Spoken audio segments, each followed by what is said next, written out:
ایک دفعہ کا ذکر ہے کسی جنگل میں ایک ہاتھی رہتا تھا۔ اس کا کوئی دوست نہیں تھا۔ وہ چاہتا تھا کہ کسی جانور کو اپنا دوست بنائے جس کے ساتھ وقت گزار سکے۔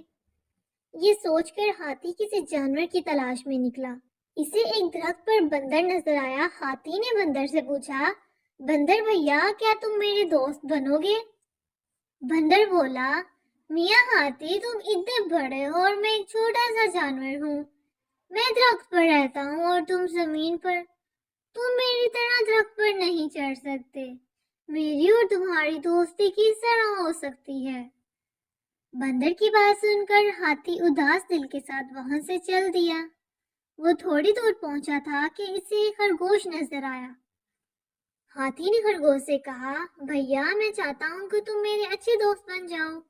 خرگوش نے ہنس کر کہا، ہاتھی صاحب ذرا اپنا جسم دیکھو اور مجھے دیکھو۔ میں ایک چھوٹے سے بل میں رہتا ہوں۔ تم میرے گھر نہیں آ سکتے۔ میری اور تمہاری دوستی نہیں ہو سکتی۔ یہ کہہ کر خرگوش جلدی سے اپنے بل میں گھس گیا۔ اداس ہاتھی ایک درخت کے ساتھ کھڑا تھا کہ اسے جنگل کے سب جانور بھاگتے نظر آئے۔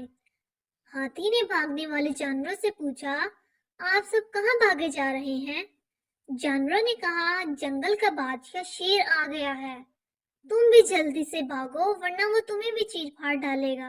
ہاتھی نے جب شیر کو دیکھا وہ ہرن پر حملہ کر رہا ہے تو اس نے شیر سے کہا، جنگل کے بادشاہ کیوں اس معصوم جانور پر حملہ کر رہے ہو؟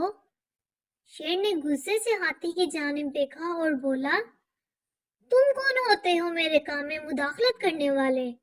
تمہاری اتنی جرأت؟ ٹھہرو میں ابھی تمہیں مزہ چکھاتا ہوں۔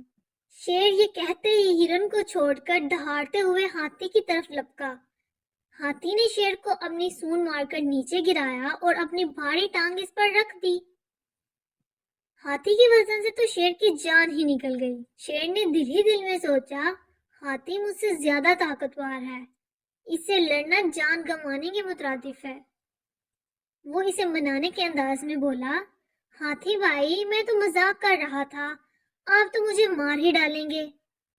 میں وعدہ کرتا ہوں کہ اب کسی کو نہیں ستاؤں گا۔ ہاتھی نے اپنی ٹانگ اس سے اٹھا لی۔ وہ ڈر کر بھاگ کھڑا ہوا۔ سب جانوروں نے ہاتھی کا شکریہ ادا کیا اور کہا، آج سے ہم سب آپ کے دوست ہیں کیونکہ آپ مصیبت میں ہمارے کام آئے، اور دوست وہ ہے جو مصیبت میں کام آئے۔ پیارے بچوں، اس کہانی سے ہمیں یہ سیکھ ملتی ہے کہ دوست وہ ہے جو مصیبت میں کام آئے۔ مزید اچھے ویڈیوز دیکھنے کے لیے اس ویڈیو کو لائک اور شیئر کریں اور میرے چینل کو سبسکرائب کریں۔